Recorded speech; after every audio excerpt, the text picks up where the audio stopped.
Ethan had been dealing with sleep paralysis for years, but it had always followed the same pattern. He would wake up, unable to move, staring at his ceiling while a heavy pressure pinned him down. It was terrifying at first, but over time he learned to ride it out. Close your eyes, slow your breathing, wait for it to pass. That's what he always told himself. And it always worked, until the night something changed. It started like any other episode. He woke up on his back, his body locked in place. His room was dim, lit only by the faint glow of a streetlight bleeding through the curtains. At first, nothing seemed out of the ordinary, but then he noticed his door. It was slightly open. Ethan always slept with it closed, always. He tried to move his head to look directly at it, but he couldn't. His eyes were fixed on the ceiling. Then he heard it. A slow, deliberate creak, like the door was being pushed open inch by inch. His chest tightened as the sound stretched on, too slow to be natural. He wanted to scream, but his voice was gone. The door stopped moving. Silence filled the room, and then, from the corner of his vision, something shifted. A shape, tall, too tall, standing at the foot of his bed. Ethan's heart pounded violently as he tried to focus on it, but his eyes refused to move. All he could see was the edge of it, something dark, something wrong. Then it leaned forward. The movement was unnatural, its body bending in a way that didn't make sense, as if its bones weren't connected properly. It moved closer without making a sound until it was right at the foot of his bed. Ethan felt the pressure on his chest grow heavier. Then, slowly, the thing began to climb onto the bed. He couldn't see it fully, but he felt the mattress dip under its weight. The pressure shifted from his chest to his legs, crawling upward inch by inch. His breathing became shallow, desperate. "Don't look at it," he thought. "Just wait. It will pass." But it didn't pass. The weight reached his chest, pressing down so hard he thought his ribs might crack. Then it stopped. Right above him, he felt something inches from his face. Breathing, not human breathing, wet, uneven, like something struggling to mimic the act. Ethan's eyes were still locked on the ceiling, but he could feel it staring at him, watching, waiting. Seconds stretched into minutes, and then, finally, he could move. His body jolted, his lungs filling with air as control returned. He shot up instantly, gasping, his eyes darting around the room. The door was closed. Everything was normal. Just a dream, he told himself. Just another episode. But then he noticed something that made his blood run cold. At the foot of his bed, the blanket was pressed down, as if something heavy had been sitting there. And slowly, right in front of him, the indentation deepened, like something invisible was climbing back onto the bed. Story 2. The breathing above her. Maya had never experienced sleep paralysis before, which made the first time even more confusing than terrifying. She woke up in the middle of the night, unable to move, her body completely frozen. At first, she thought she was just waking up too quickly, that her body hadn't caught up yet. But then she tried to sit up, and nothing happened. Panic started to build as she realized she couldn't move a single muscle. Her room was completely dark, except for the faint outline of her ceiling. She tried to call out, but her voice wouldn't come. That's when she heard it. Breathing, soft at first, barely noticeable, coming from somewhere above her.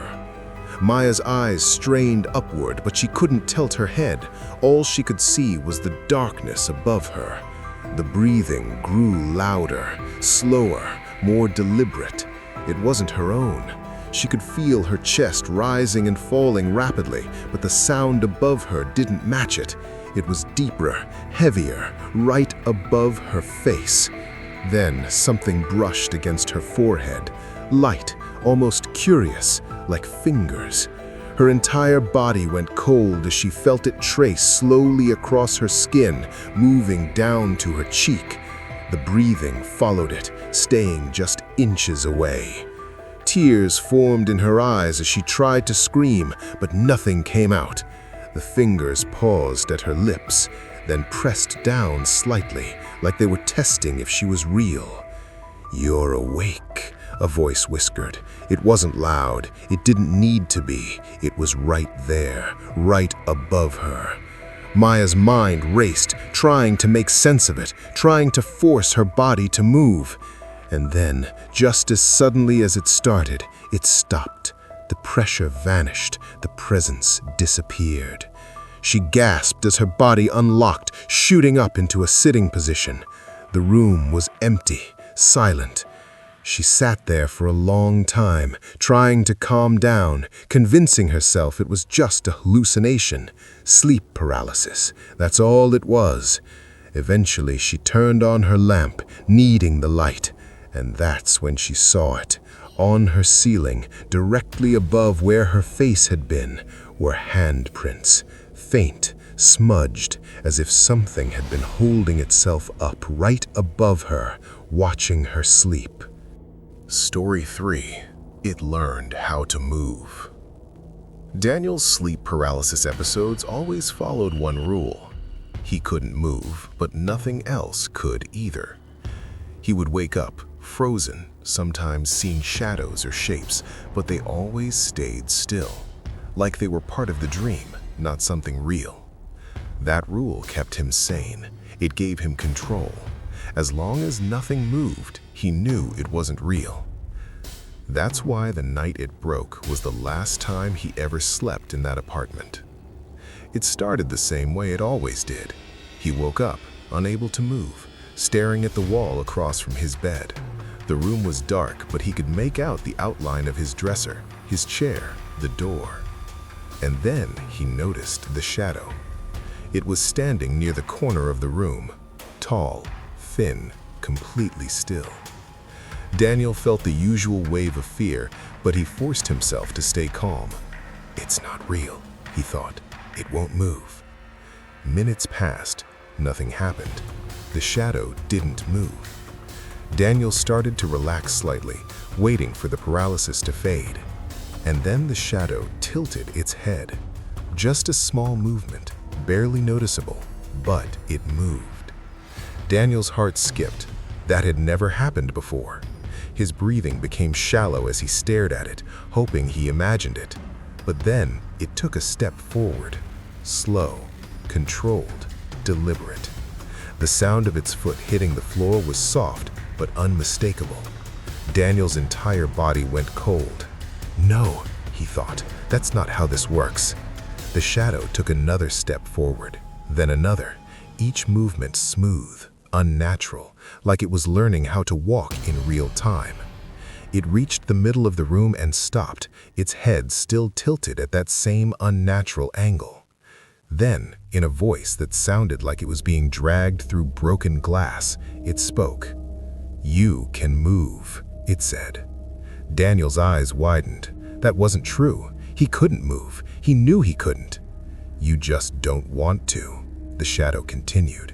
Panic flooded his mind as he tried to force his body to respond. Nothing happened. The shadow took another step closer. "Watch," it whispered. And then Daniel felt it, a twitch in his finger, small, barely there, but real. His control was coming back, but not naturally, not like before. It was being given back to him, piece by piece.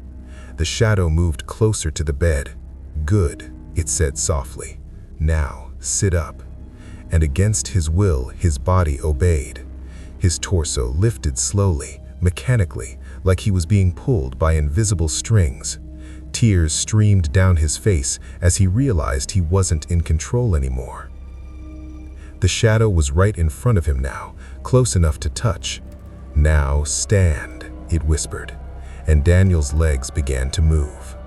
The last thing his neighbors heard that night was his front door opening, followed by slow, uneven footsteps walking down the hallway. When the police checked his apartment the next day, everything was normal. No signs of struggle, no forced entry, just an empty room. Except for one thing. On the wall, written in shaky, uneven letters, were the words, "It can move now." If you liked the video, subscribe to the channel and share your scary story in the comments.